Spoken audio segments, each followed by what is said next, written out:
दोस्तों एक बार फिर से मैं आपके लिए RRB ALP form fill up online 2026 apply process की अपडेट लेके आ चुके हैं। किस तरह से आप railway assistant loco pilot ALP के 11,127 खाली पदों के लिए अपने फॉर्म अप्लाई कर सकते हो।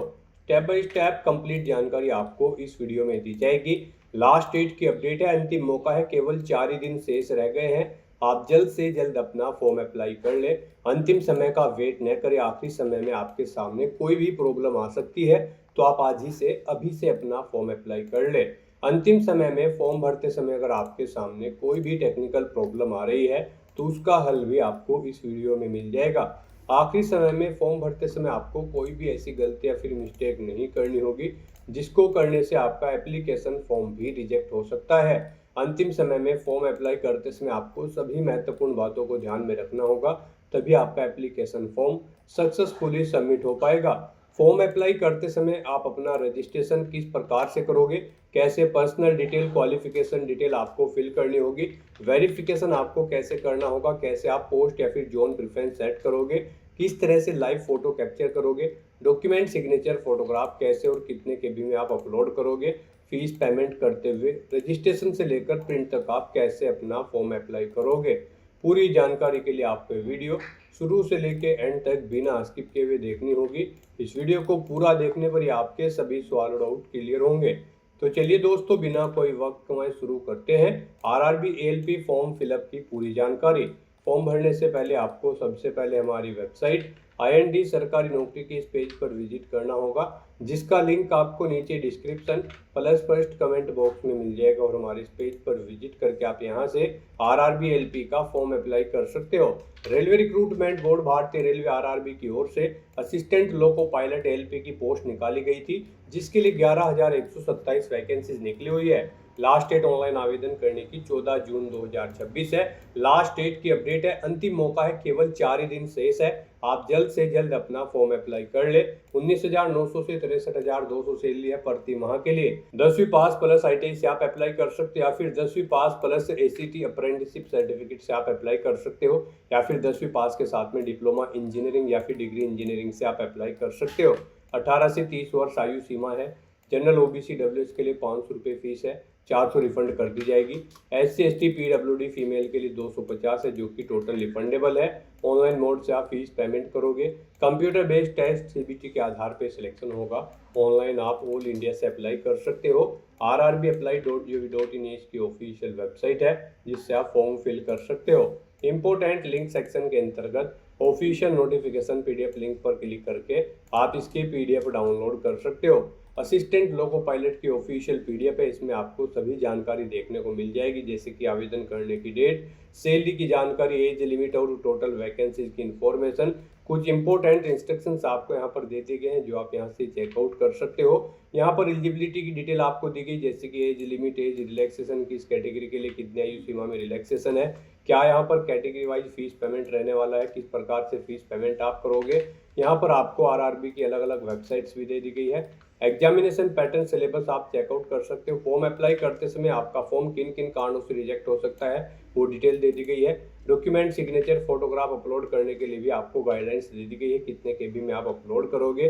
साथ ही साथ यहाँ पर आपको इसमें क्वालिफिकेशन की डिटेल दे दी गई है, और आप यहाँ से आरआरबी वाइज, जोन वाइज और कैटेगरी वाइज वैकेंसीज भी चेकआउट कर सकते हो। तो फॉर्म अप्लाई करने से पहले आपको ये ऑफिशियल नोटिफिकेशन की पीडीएफ पूरा पढ़ना अनिवार्य है। इसको पूरा पढ़ने से ही आपके सभी सवाल और डाउट क्लियर होंगे।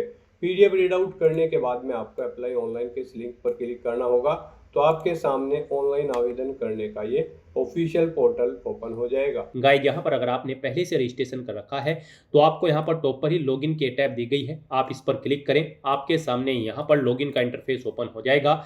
यहाँ पर लॉगिन करने के लिए आपके पास दो ऑप्शन है, आप आधार के थ्रू लॉगिन कर सकते हैं, या फिर अपनी आरआरबी अकाउंट की डिटेल्स प्रोवाइड करते हुए यहाँ पर आप लॉगिन कर सकते हो। यहाँ पर अगर आप फर्स्ट ऑप्शन यूज करते हैं लॉगिन विद आधार, तो फिर आपको यहाँ पर अपना फ़ोन नंबर एंटर करना है, फिर जनरेट आधार ओटीपी के ऑप्शन पर क्लिक करना है। फिर आपके मोबाइल नंबर पर एक ओटीपी आएगा, जिससे आपका आधार लिंक है, वो ओटीपी आपको यहाँ पर एंटर करना है। उसके बाद आपको यहाँ पर I am not a robot के चेकबॉक्स को ओके करना है, और फिर गाइड लॉगिन की स्टेप पर क्लिक करते हुए आपको लॉगिन करके अपना फॉर्म अप्लाई कर लेना है। और गाइड यहाँ पर अगर आप सेकंड ऑप्शन यूज़ करते हैं, आप यहाँ पर login with RRB account credential का ऑप्शन यूज़ करते हैं, तो फिर यहाँ पर आपको अपना मोबाइल नंबर या ईमेल आईडी एंटर करनी है, अपना पासवर्ड आपको एंटर करना है जो आपने रजिस्ट्रेशन करते समय क्रिएट किया था। I am not a robot के इस चेकबॉक्स को ओके करना है और उसके बाद लॉगिन की स्टेप पर क्लिक करते हुए आपको लॉगिन करके अपना फॉर्म अप्लाई कर लेना है।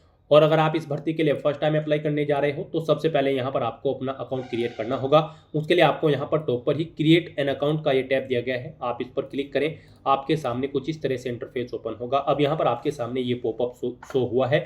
इसमें कहा गया है अगर आपने 2024 या 25 में अपना रजिस्ट्रेशन कर रखा है तो आपको रजिस्ट्रेशन करने की जरूरत नहीं है, आप अपना यूजर नेम और पासवर्ड का यूज करते हुए लॉगिन करके फॉर्म अप्लाई कर सकते हो। और अगर आप बिल्कुल न्यू हैं, बिल्कुल फ्रेश है, आप फर्स्ट टाइम अप्लाई करने जा रहे हैं इस पोर्टल के थ्रू, तो आप यहाँ पर ओके के इस ऑप्शन पर क्लिक करें और यहाँ पर अपनी बेसिक इन्फॉर्मेशन प्रोवाइड करते हुए आप अपना रजिस्ट्रेशन कर ले।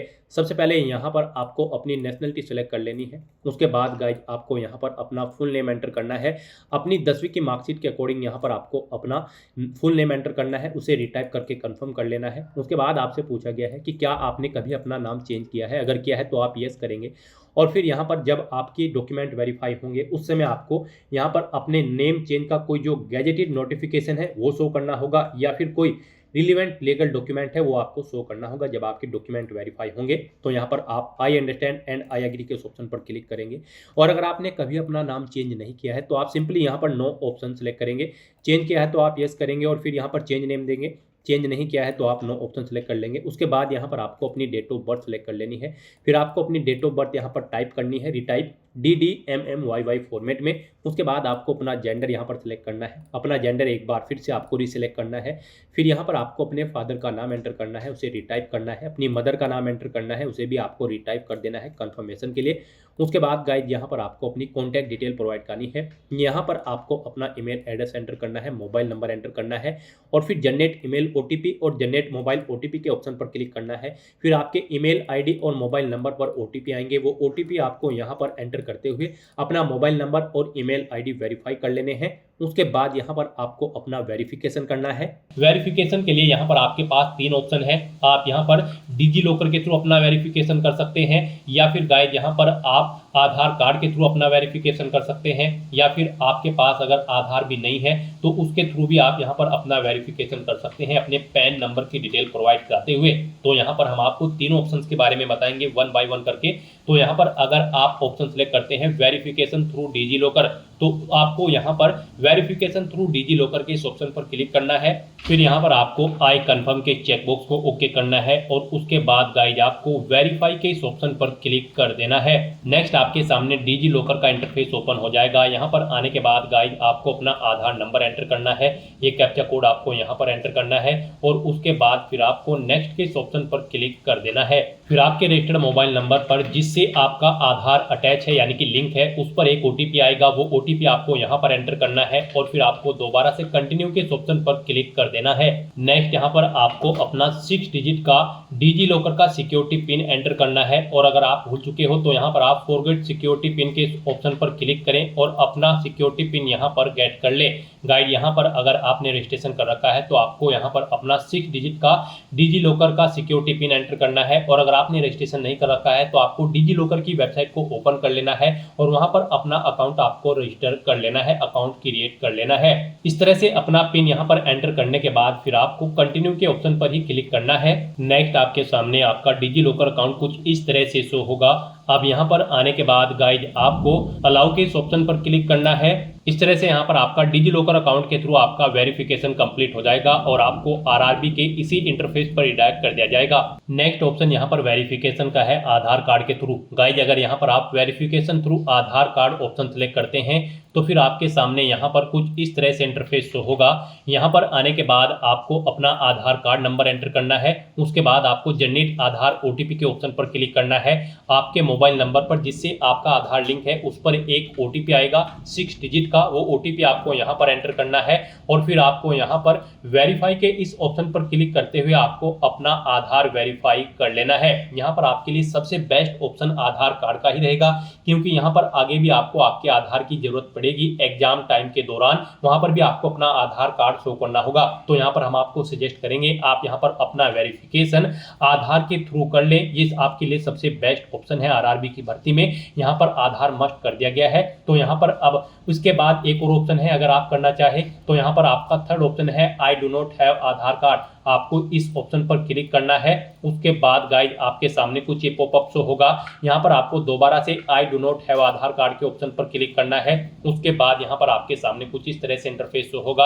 आप यहाँ पर इस चेकबॉक्स को ओके करें। उसके बाद यहाँ पर आप अपनी कोई वैलिड प्रूफ आईडी सिलेक्ट करें। पैन कार्ड यहाँ पर केवल आपको ऑप्शन दिया गया है। उसके बाद यहाँ पर आपका जो नाम पैन पर आधारित है वो नाम यहाँ पर आप एंटर करें। अपनी डेट ऑफ बर्थ इस कैलेंडर में से सिलेक्ट करें। अपना पैन नंबर यहाँ पर आप एंटर करें। उसके बाद किस अथॉरिटी ने आपको इशू किया है उसका नाम आपको देना है। प्लेस ऑफ इशू यहाँ पर आपको देना है। और उसके बाद फिर आपको प्रोसीड के ऑप्शन पर क्लिक करके इस थर्ड ऑप्शन के थ्रू भी आप अपना वेरिफिकेशन यहाँ पर कंप्लीट कर सकते हो। तो इनमें से आपको कोई भी ऑप्शन यूज करते हुए अपना वेरिफिकेशन कर लेना है, ये मस्ट है। ये पूरी वेरिफिकेशन की प्रोसेस हमने आपको बता दी है। इनमें से किसी का भी यूज करते हुए आप अपना वेरिफिकेशन कर सकते हैं। हम आपको एक बार फिर से बता दें, आप यहाँ पर आधार कार्ड के थ्रू अपना वेरिफिकेशन करें, आपके लिए बेस्ट रहेगा। तो यहाँ पर किसी भी ऑप्शन के थ्रू वेरिफिकेशन करने के बाद आपको इस चेकबॉक्स को ओके करना है। I confirm that I am 18 year old या फिर ओल्डर, यानी कि मेरी आयु यहाँ पर 18 साल हो चुकी है या फिर इससे अधिक। आपको इस चेकबॉक्स को ओके करना है। ये डिटेल आप यहाँ पर इस पर क्लिक करके सुन भी सकते हो। और फिर गाइस यहाँ पर आपको अपना पासवर्ड क्रिएट करना है। यहाँ पर आपका पासवर्ड अल्फा न्यूमेरिक फॉर्मेट में होना चाहिए। मींस आपके पासवर्ड में एक अपर केस कैरेक्टर, एक लोअर केस कैरेक्टर, एक इंटीजर नंबर और एक स्पेशल कैरेक्टर जैसे कि @ या फिर डॉलर होना चाहिए। तो इस फॉर्मेट में आपको अपना पासवर्ड क्रिएट करना है। ये एग्जांपल हमने आपको दिखाया है। वही पासवर्ड आपको यहाँ पर कंफर्म पासवर्ड फील्ड में एंटर करना है। I am not a robot के इस चेकबॉक्स को ओके करना है। और फिर गाइस आपको यहाँ पर preview and create an account के इस ऑप्शन पर क्लिक करके अपना अकाउंट क्रिएट कर लेना है। रजिस्ट्रेशन कंप्लीट होने के बाद आपको आरआरबी के पोर्टल पर रिडायरेक्ट कर दिया जाएगा, या फिर आप डायरेक्टली अपने इंटरनेट ब्राउजर के एड्रेस बार पर टाइप कर लें rrbapply.gov.in। आपके सामने आरआरबी की ये वेबसाइट ओपन हो जाएगी। अब गाइस यहाँ पर आपको लॉगिन की स्टेप पर क्लिक करना है। उसके बाद आपके सामने लॉगिन का इंटरफेस ओपन होगा। अब इनमें से आपको दो ऑप्शन दिए गए हैं लॉगिन करने के लिए, लॉगिन विद आधार और login with RRB account credential. आप किसी भी ऑप्शन का यूज करते हुए यहाँ पर लॉगिन करें। अगर आप सेकंड ऑप्शन का यूज कर रही हैं मान लीजिए, तो यहाँ पर आपको अपना मोबाइल नंबर या फिर ईमेल एड्रेस एंटर करना है। अपना पासवर्ड आपको एंटर करना है जो आपने रजिस्ट्रेशन करते समय क्रिएट किया है। फिर आपको I am not a robot के चेकबॉक्स को ओके करना है और फिर आपको लॉगिन के स्टेप पर क्लिक करना है। फिर आपके सामने यहाँ पर 2 फैक्टर ऑथेंटिकेशन का ये मोड ओपन होगा। अब गाइस यहाँ पर आपको दो ऑप्शन दिए गए हैं। यहाँ पर आप अपना ऑथेंटिकेशन दो तरह से कर सकते हैं, सेंड ओटीपी टू ईमेल या फिर सेंड ओटीपी टू फोन। आप इनमें से किसी भी लिंक पर क्लिक करें। यहाँ पर आप जिस भी लिंक पर क्लिक करेंगे, मान लीजिए ईमेल के लिंक पर आप क्लिक करते हैं तो फिर आपकी ईमेल आईडी पर एक ओटीपी सबमिट किया जाएगा। वो ओटीपी आपको यहाँ पर एंटर करना होगा। और अगर आप send OTP to phone option पर क्लिक करते हैं तो फिर आपके मोबाइल नंबर पर एक ओटीपी सबमिट किया जाएगा। वो ओटीपी आपको यहाँ पर एंटर करना होगा और उसके बाद आपको लॉगिन की स्टेप पर क्लिक करना है। लॉगिन करने के बाद आपके सामने कुछ इस तरह से इंटरफेस ओपन होगा। यहाँ पर आपको कुछ जनरल इंस्ट्रक्शन दिए गए हैं। आपको इन्हें फॉर्म अप्लाई करने से पहले केयरफुली रीड आउट कर लेना है। और उसके बाद गाइस आपको यहाँ पर ऑनलाइन एप्लीकेशन के स्टेप पर क्लिक करना है, या फिर आपको टॉप पर ही ऑनलाइन एप्लीकेशन का ये एक और टैब दिया गया है, आपको इस पर क्लिक करना है। इनमें से आप किसी भी टैब पर क्लिक करें। फिर आपके सामने कुछ इस तरह से इंटरफेस ओपन होगा। यहाँ पर आरआरबी के पोर्टल पर करंट में जितनी भी भर्तियां चल रही होंगी वो सभी यहाँ पर आपको शो कर दी जाएगी। यहाँ पर आपको centralise employment notice CN 1/2026 recruitment of assistant loco pilot ALP के इस सेक्शन में आना है। और यहाँ पर ALP की इस भर्ती पर अप्लाई करने के लिए आपको सबसे पहले बोर्ड सेलेक्ट करना है। आप जिस बोर्ड के लिए अपना फॉर्म अप्लाई करना चाहते हैं, रेलवे का बोर्ड सेलेक्ट करें। उसके बाद आप इन चेकबॉक्सेस को ओके करें और उसके बाद गाइस फिर नेक्स्ट के इस ऑप्शन पर क्लिक कर दें। फिर आपके सामने यहाँ पर मेडिकल फिटनेस का ये पॉपअप शो होगा। यहाँ पर आपसे कुछ क्वेश्चन पूछे गए हैं, इनके आंसर आपको येस या नो में प्रोवाइड करने हैं। यहाँ पर आपसे पूछा गया है सबसे पहले, क्या आपको बोलने में कोई प्रॉब्लम है, आप हकलाते वगैरह तो नहीं है। तो यहाँ पर आपको येस या नो अपने अकॉर्डिंग ऑप्शन सेलेक्ट करना है। यहाँ पर अगर येस करेंगे तो फिर आप एलिजिबल नहीं होंगे। मोस्टली यहाँ पर सभी ऑप्शन में आपको नो करना होगा। फिर आपसे पूछा गया है कि क्या आपको सुनने में कोई प्रॉब्लम है, येस या नो आप अपने अकॉर्डिंग करेंगे। फिर यहाँ पर आपसे पूछा गया है आपको दोनों आंखों से बिल्कुल सही नजर आता है, तो यहाँ पर आपको येस ऑप्शन सेलेक्ट करना है। यहाँ पर आपको नो ऑप्शन सेलेक्ट नहीं करना होगा, अदरवाइज आप एलिजिबल नहीं होंगे। फिर आपसे पूछा गया है आप यहाँ पर चश्मे वगैरह या फिर लेंसेज वगैरह का यूज़ तो नहीं करते हैं अपनी आंखों में, तो यहाँ पर आपको येस या नो अपने अकॉर्डिंग ऑप्शन सेलेक्ट करना है। फिर आपसे पूछा गया है क्या आपने कोई लेसिक वगैरह कराया है अपनी आंखों का या फिर कोई सर्जरी कराई है, तो यहाँ पर भी आपको येस या नो ऑप्शन सेलेक्ट करना है। फिर आपसे पूछा गया है क्या आपको कलर ब्लाइंडनेस है, अगर है तो आप येस करेंगे, फिर आप एलिजिबल नहीं होंगे, नहीं है तो आप नो ऑप्शन सेलेक्ट कर लेंगे। तो इस तरह से यहाँ पर आपको अपने अकॉर्डिंग ऑप्शन सेलेक्ट करने हैं और उसके बाद गाइज फिर आपको यहाँ पर कंटिन्यू के इस ऑप्शन पर क्लिक करना है। फिर यहाँ पर आपसे मेंटल फिटनेस के अकॉर्डिंग कुछ क्वेश्चन पूछे गए हैं। यहाँ पर आपसे पूछा गया है कि क्या आप यहाँ पर साइकेट्रिक या फिर न्यूरोलॉजिकल प्रॉब्लम है आपको कोई, अगर है तो आप यस करेंगे, नहीं तो नो ऑप्शन सेलेक्ट करेंगे। फिर आपसे पूछा गया है कि क्या यहाँ पर आपको ब्लैकआउट या फिर दौरे वगैरह पड़ते हैं या फिर आप बेहोश हो जाते हैं कभी कभी, तो यहाँ पर आपको यस या नो अपने अकॉर्डिंग ऑप्शन सेलेक्ट करना है। फिर आपसे पूछा गया है कि क्या यहाँ पर लंबे समय तक आप अपना ध्यान बनाए रखते हैं, यहाँ पर आपको येस या नो अपने अकॉर्डिंग ऑप्शन सेलेक्ट करना है और फिर कंटिन्यू के इस ऑप्शन पर क्लिक करना है। उसके बाद यहाँ पर आपको अपनी मेडिकल कंडीशंस के बारे में बताना है। यहाँ पर आपसे पूछा गया कि क्या आपको डायबिटीज़ वगैरह तो नहीं है, तो यहाँ पर आपको अपने अकॉर्डिंग ऑप्शन सेलेक्ट करना है। फिर आपसे पूछा गया है क्या यहाँ पर आपको हाइपरटेंशन हाई ब्लड प्रेशर की प्रॉब्लम है, अगर है तो यस करें, नहीं तो नो ऑप्शन सेलेक्ट करें। फिर आपसे पूछा गया है कि क्या यहाँ पर आपको कोई सांस की बीमारी या कोई पुरानी बीमारी तो नहीं है, तो यहाँ पर भी आपको नो ऑप्शन सेलेक्ट करना है। फिर आपसे पूछा गया है कि क्या आप यहाँ पर कोई नशे की गोली वगैरह तो नहीं लेते हैं, नशे की दवाइयाँ वगैरह, तो यहाँ पर भी आपको नो ऑप्शन सेलेक्ट करना है। उसके बाद आपको कंटिन्यू के इस ऑप्शन पर क्लिक करना है। अब यहाँ पर आपसे पूछा गया है क्या यहाँ पर आप ड्रग्स वगैरह कोई नशीली दवाइयाँ तो नहीं लेते हैं, तो यहाँ पर भी आपको नो ऑप्शन सेलेक्ट करना है। और आप यहाँ पर शराब वगैरह तो नहीं पीते हैं, आप हैबिचुअल यहाँ पर ड्रिंक तो नहीं करते हैं जिससे आपके काम पर इफेक्ट पड़े, तो यहाँ पर भी आपको नो ऑप्शन सेलेक्ट करना है। उसके बाद आपको कंटिन्यू के इस ऑप्शन पर क्लिक करना है। फिर यहाँ पर आपको फाइनल डिक्लेरेशन सेक्शन में आई एग्री के इस चेकबॉक्स को ओके करना है। पीछे आपने जो डिटेल प्रोवाइड कराई है उन्हें आप एग्री करते हैं और फिर गाइस आपको यहाँ पर सबमिट के इस ऑप्शन पर क्लिक करना है। अब यहाँ पर आपका फॉर्म स्टार्ट हो चुका है। कुछ डिटेल यहाँ पर आपको आपकी ऑटोमेटिकली फिर मिलेगी, जैसे कि यहाँ पर आपकी डेट ऑफ बर्थ, आपका नाम, आपके फादर का नाम, आपकी मदर का नाम, ये आपके रजिस्ट्रेशन से फैच कर ली गई है।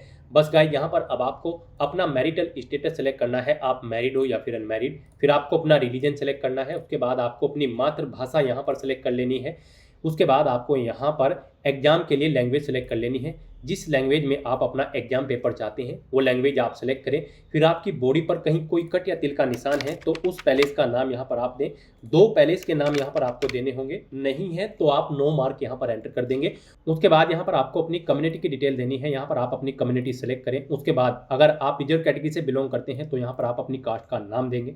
फिर यहाँ पर आप अपना कास्ट सर्टिफिकेट नंबर एंटर करेंगे, किसने आपको उसे इशू कराया है आपके सर्टिफिकेट को, उस डेजिग्नेशन रैंक को यहाँ पर आप सेलेक्ट करेंगे, जैसे कलेक्टर, कमिश्नर या फिर मैजिस्ट्रेट, जिसने भी आपको यहाँ पर प्रोवाइड कराया है वो यहाँ पर आप सेलेक्ट करें। फिर यहाँ पर आपको किस स्टेट से वो इशू हुआ है वो स्टेट आपको सेलेक्ट कर लेना है। जिस स्टेट का आपके पास कास्ट सर्टिफिकेट है, किस डेट को इशू हुआ है वो डेट आपको सेलेक्ट कर लेनी है। आप फ्री ट्रेवल पास चाहते हैं या फिर नहीं, आप येस या नो अपने अकॉर्डिंग ऑप्शन सेलेक्ट कर लेंगे। फ्री ट्रेवल पास अगर आप चाहते हैं तो फिर यहाँ पर आपको अपना वैलिड कास्ट सर्टिफिकेट अपलोड करना होगा। उसके लिए आपको यहाँ पर अपलोड डॉक्यूमेंट के ऑप्शन पर क्लिक करना है, फाइल को सिलेक्ट कर लेना है और अपना कास्ट सर्टिफिकेट यहाँ पर आपको अपलोड कर देना है। आपका ये सर्टिफिकेट यहाँ पर PDF फॉर्मेट में होना चाहिए, 400 KB से कम इसका साइज फाइल का होना चाहिए। इस तरह से आपको ये अपनी डिटेल प्रोवाइड करनी है। फिर यहाँ पर आपको अपने एड्रेस की डिटेल प्रोवाइड करनी है।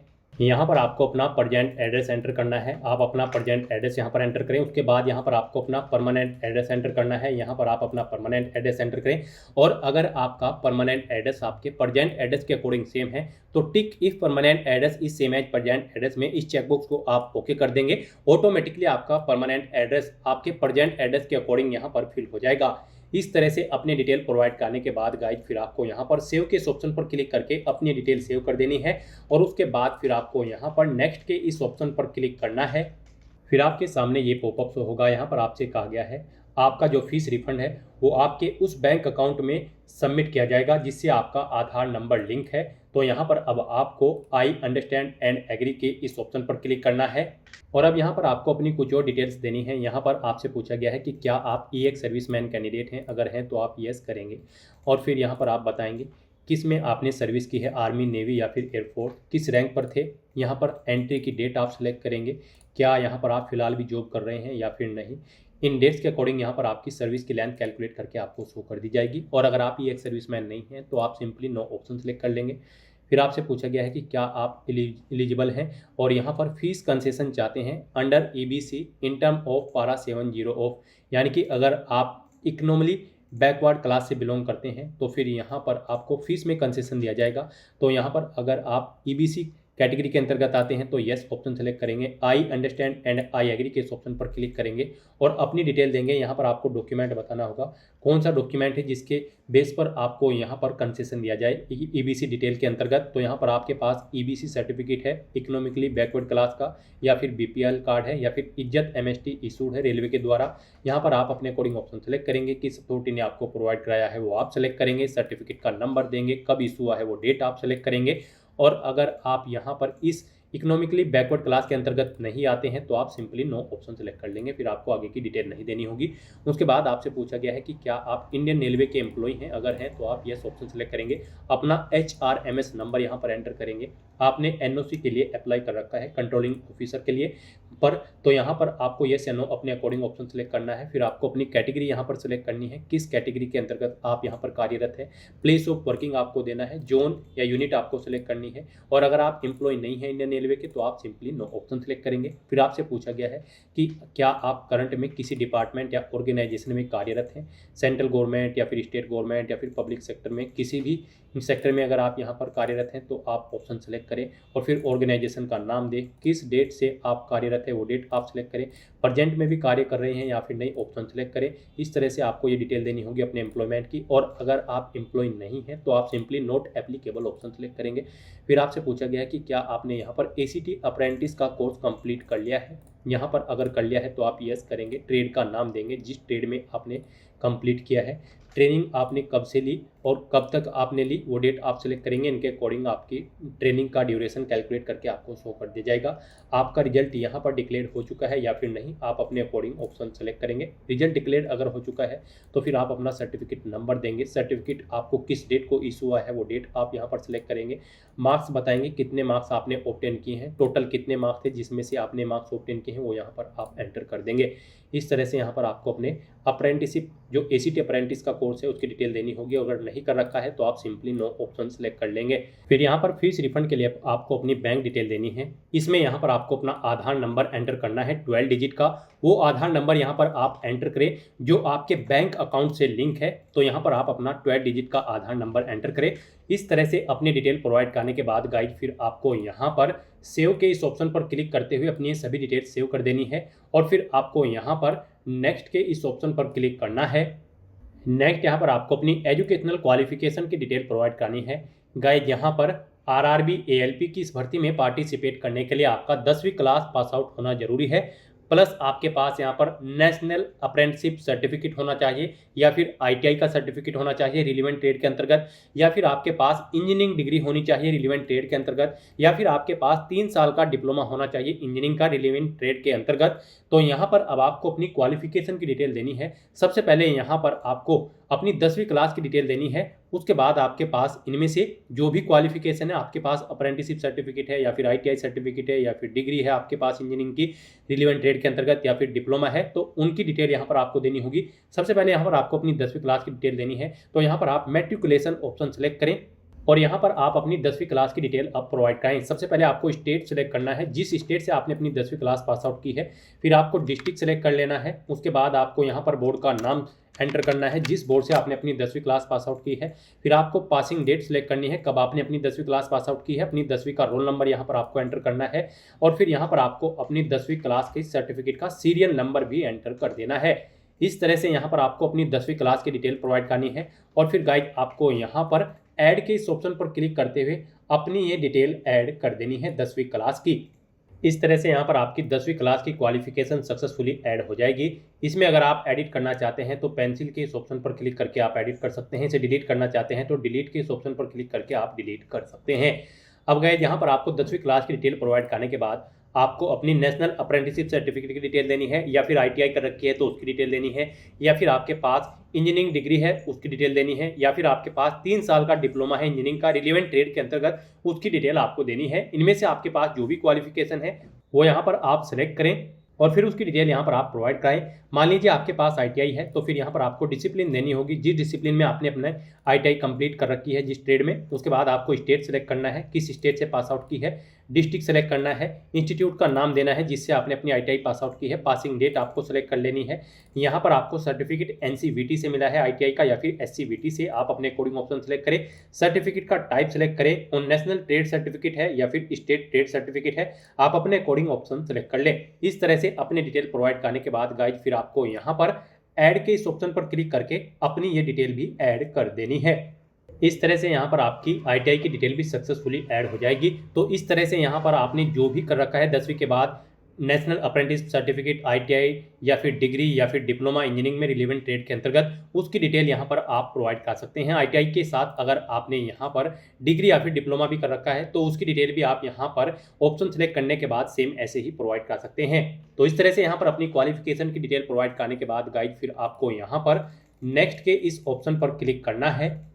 नेक्स्ट यहाँ पर आपको अपना फोटो और सिग्नेचर अपलोड करने हैं। यहाँ पर आपको फोटो कैप्चर करने के लिए 2 ऑप्शन दिए गए हैं। आप यहाँ पर डायरेक्टली कैप्चर लाइव इमेज के ऑप्शन पर क्लिक करें, अपने वेब कैमरा के थ्रू अपना लाइव फोटो कैप्चर कर लें, या फिर आप यहाँ पर capture live image from mobile के इस ऑप्शन पर क्लिक करें। आपके सामने यहाँ पर एक क्यूआर कोड शो होगा। इस क्यूआर कोड को आप अपने मोबाइल फोन से स्कैन करें। अपने मोबाइल फोन में आपने जो भी यहाँ पर क्यूआर कोड स्कैनर इंस्टॉल किया हुआ है उसके थ्रू आप इसे स्कैन करें। उसके बाद आपके मोबाइल फोन में आपको अपना आरआरबी का अकाउंट लॉगिन करना होगा। अपने लॉगिन की डिटेल प्रोवाइड करते हुए आपको अपने डैशबोर्ड में लॉगिन कर लेना है और फिर वहां से आपको अपना फोटो लाइव कैप्चर करना है। फोटो कैप्चर करते समय आपको अपना फेस सर्कल में प्रॉपर वे में लाना है और अपनी आंखों को 2 या 3 बार ब्लिंक करना है। उसके बाद यहाँ पर आपका लाइव फोटो कैप्चर हो जाएगा आपके मोबाइल फोन से। यहाँ पर फोटो कैप्चर करते समय आपको कुछ जनरल इंस्ट्रक्शंस दिए गए हैं, आपको इन्हें रीड आउट कर लेना है। फोटो कैप्चर करते समय आपको सफेद कपड़े नहीं पहनने हैं और जिस स्थान पर आप अपना फोटो कैप्चर करेंगे वहां पर प्रॉपर वे में लाइट होनी चाहिए और प्लेन बैकग्राउंड उस स्थान का होना चाहिए। और यहाँ पर आपको बिल्कुल सीधा कैमरे की तरफ देखना है और आपको यहाँ पर फोटो कैप्चर करते समय अपने सर पर कोई टोपी या फिर कैप नहीं पहननी है, ना आपको अपने चेहरे पर कोई मास्क लगाना है और ना ही आपको अपने आंखों पर कोई चश्मा यहाँ पर पहनना है। तो यहाँ पर आपको कुछ इन इंस्ट्रक्शंस को ध्यान में रखते हुए अपना लाइव फोटो कैप्चर कर लेना है। दोस्तों, मोबाइल से लाइव फोटो कैप्चर करने के लिए सबसे पहले आपको अपने फोन में QR code scanner application open करनी होगी। उसके बाद में आपको ये बार कोड यहाँ पर स्कैन कर लेना होगा। उसके बाद में आपको इस लिंक पर क्लिक करना होगा। उसके बाद यहाँ पर आने के बाद में आपको आरआरबी अकाउंट के अंतर्गत अपने डैशबोर्ड में लॉगिन करना होगा। लॉगिन करने के लिए आप आधार से लॉगिन कर सकते हो या फिर आरआरबी अकाउंट के थ्रू लॉगिन कर सकते हो। जैसे कि हम आपको आरआरबी अकाउंट के थ्रू लॉगिन करके दिखा रहे हैं। सबसे पहले आपको यहाँ पर अपना ईमेल एड्रेस एंटर करना होगा, पासवर्ड आपको एंटर करना होगा और इस चेक बॉक्स को ओके करना होगा और यहाँ पर लॉगिन की स्टेप पर क्लिक करके अपने डैशबोर्ड में लॉगिन कर लेना होगा। लॉगिन करने के लिए आपको ईमेल आईडी या फिर मोबाइल फोन पर एक ओटीपी सेंड करना होगा। उसके लिए आपको यहाँ पर इस लिंक पर क्लिक करना होगा। ओटीपी एंटर करने के बाद में आपको लॉगिन की स्टेप पर क्लिक करना होगा। लॉगिन करने के बाद में आपके सामने कुछ इस तरह से इंटरफेस ओपन हो जाएगा। यहाँ पर आकर आपको इस पेज को स्क्रॉल डाउन करना होगा और यहाँ पर आप देख सकते हो capture live image. Live photo capture करने के लिए आपको इस टैब पर क्लिक करना होगा और अपना लाइव फोटो कैप्चर कर लेना होगा। फोटो कैप्चर करने के लिए आपको अपना फेस इस सर्कल के अंतर्गत लाना होगा और अपनी आंखों को यहाँ पर ब्लिंक करना होगा वेरिफिकेशन के लिए और उसके बाद में कैप्चर के इस टैब पर क्लिक करके अपना लाइव फोटो कैप्चर कर लेना होगा। तो इस तरह से आपका लाइव फोटो कैप्चर हो जाएगा और उसके बाद में आपको सेव की टैब पर क्लिक करके अपना लाइव फोटो जो आपने कैप्चर किया है उसको सेव कर देना होगा। उसके बाद गाइस यहाँ पर आपको अपने सिग्नेचर अपलोड करने हैं। सिग्नेचर यहाँ पर आपके जेपीजी या फिर जेपीईजी फॉर्मेट में होने चाहिए। सिग्नेचर की विड्थ आपकी 140 पिक्सल होनी चाहिए, हाइट 60 पिक्सल होनी चाहिए। सिग्नेचर यहाँ पर आपको एक ब्लैंक इंक पेन से व्हाइट पेपर पर करने हैं। यहाँ पर आपको एक बॉक्स क्रिएट करना है जिसकी विड्थ 140 पिक्सल होनी चाहिए और हाइट उसकी 60 पिक्सल होनी चाहिए। उसमें आपको अपने सिग्नेचर यहाँ पर करके अपलोड करने हैं। साइज आपके सिग्नेचर की फाइल का 30 KB से 49 KB के बीच में होना चाहिए और अगर आप अपने सिग्नेचर का साइज कम या ज्यादा करना चाहते हैं तो आप गूगल पर जाएं, इमेज रिसाइज टाइप करें, मल्टीपल ऑनलाइन वेबसाइट ओपन होंगी, उनमें से कोई भी वेबसाइट ओपन करें, वहां पर आप अपने सिग्नेचर की फाइल को अपलोड करें और अपनी नीड के अकॉर्डिंग आप उसका साइज सेट करके फिर उसे वहां से डाउनलोड करके अपलोड कर दें। तो यहाँ पर आपको ब्राउज के ऑप्शन पर क्लिक करना है, फाइल को सिलेक्ट कर लेना है और अपने सिग्नेचर की फाइल को यहाँ पर अपलोड कर देना है। इस तरह से यहाँ पर अपना फोटो और सिग्नेचर अपलोड करने के बाद गाइस फिर आपको I have uploaded my own signature के इस चेकबॉक्स को ओके करना है और फिर आपको यहाँ पर सेव के इस ऑप्शन पर क्लिक करके अपना फोटो और सिग्नेचर सेव कर देने हैं और उसके बाद आपको नेक्स्ट के इस ऑप्शन पर क्लिक करना है। नेक्स्ट यहाँ पर आपको आपके बोर्ड के अकॉर्डिंग अपनी जोन प्रेफरेंस देनी है। गाइड यहाँ पर आप जिस जोन को जिस नंबर पर प्रेफरेंस देना चाहते हैं उस नंबर पर आप उसके सामने प्लस के ऑप्शन पर क्लिक करेंगे और उसे यहाँ पर प्रेफरेंस देंगे। इस तरह से यहाँ पर आपको 1 बाय 1 करके अपनी जोन प्रेफरेंस देनी है।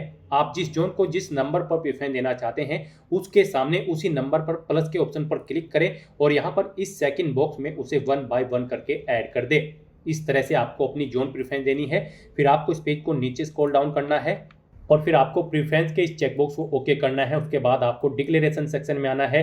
I hereby declare that I have gone through the eligibility criteria के इस चेकबॉक्स को भी आपको ओके करना है। अपना पैलेस यहाँ पर आपको एंटर करना है जिस सिटी से आप बिलोंग करते हैं।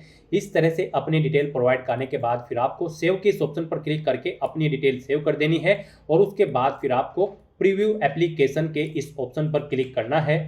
नेक्स्ट यहाँ पर आपको आपके एप्लीकेशन फॉर्म का पूरा प्रीव्यू शो कर दिया गया है। पीछे अब तक जो आपने डिटेल प्रोवाइड कराई है उनका प्रीव्यू आपको शो कर दिया गया है। आपको सभी डिटेल्स 1 बाय 1 करके केयरफुली चेकआउट करनी है। इसे नीचे स्क्रॉल करना है और यहाँ पर I have recheck the about details and found correct के इस चेकबॉक्स को आपको ओके करना है। कहीं पर कोई मिस्टेक है तो आप गाइड यहाँ पर एडिट के ऑप्शन पर क्लिक करके अपने फॉर्म में एडिट कर सकते हैं और अगर सभी चीज़ें ओके हैं तो बस यहाँ पर अब आपको सबमिट के इस ऑप्शन पर क्लिक करना है। सबमिट ऑप्शन पर क्लिक करने के बाद आपके सामने ये पॉपअप शो होगा। अब आपको दोबारा से एक बार फिर सबमिट के इस ऑप्शन पर क्लिक करना है। इस तरह से यहाँ पर आपका एप्लीकेशन फॉर्म सक्सेसफुली सबमिट हो जाएगा। आपका फॉर्म तो सबमिट हो चुका है लेकिन कंसीडर इसे आपके फीस पेमेंट के बाद ही किया जाएगा। तो यहाँ पर अब आपको अपनी कैटेगरी के अकॉर्डिंग एप्लीकेशन फीस का अमाउंट पे करना है। गाइस यहाँ पर general OBC EWS category candidate के लिए 500 रुपये फीस है। 400 रुपये फीस उनकी बाद में रिफंड कर दी जाएगी। रिजर्व कैटेगरी कैंडिडेट के लिए 250 रुपये यहाँ पर एप्लीकेशन फीस का अमाउंट तय किया गया है। पूरी की पूरी फीस उनकी बाद में यहाँ पर रिफंड कर दी जाएगी। तो यहाँ पर अब आपको अपना फीस पेमेंट करने के लिए पे विद SBI ई पे के इस ऑप्शन पर क्लिक करना है। फिर आपके सामने ये पॉपअप शो होगा। अब आपको इसमें इस चेकबॉक्स को ओके करना है आई एग्री के और उसके बाद आपको यहाँ पर प्रोसीड के इस ऑप्शन पर क्लिक करना है। नेक्स्ट यहाँ पर आपको फीस पेमेंट के इस इंटरफेस पर डायरेक्ट कर दिया जाएगा। यहाँ पर आप debit card, credit card, net banking या फिर UPI के माध्यम से अपना फीस पेमेंट कर सकते हो। यहाँ पर आपके लिए सबसे बेस्ट और इजी ऑप्शन UPI का रहेगा। आप UPI के इस ऑप्शन पर क्लिक करें। उसके बाद आप यहाँ पर UPI QR के इस रेडियो बटन पर क्लिक करें और फिर गाइस आप यहाँ पर पे नाउ के इस ऑप्शन पर क्लिक करें। फिर आपके सामने ये QR कोड शो होगा। आप इसे अपने UPI से स्कैन करें और अपना फीस पेमेंट कर दें। सक्सेसफुली फीस पेमेंट करते ही यहाँ पर आपके एप्लीकेशन फॉर्म की सभी टास्क कंप्लीट हो जाएगी। फिर आपको आपके डैशबोर्ड में डायरेक्ट कर दिया जाएगा और फिर वहाँ से आपको अपने एप्लीकेशन फॉर्म का एक हार्ड कॉपी या फिर सॉफ्ट कॉपी प्रिंट आउट ले लेना है फ्यूचर यूज के लिए, फ्यूचर रेफरेंस के लिए। तो दोस्तों ऐसे आप RRB assistant loco pilot ALP की इस भर्ती के लिए अपने फॉर्म अप्लाई कर सकते हो बिना कोई मिस्टेक किए हुए। आज की इस वीडियो में बस इतना ही। आई होप ये वीडियो आपको पसंद आई होगी। अगर पसंद आई हो तो इसे लाइक और शेयर करें। चैनल पर नए हो तो इसे सब्सक्राइब कर लें। Thanks for watching.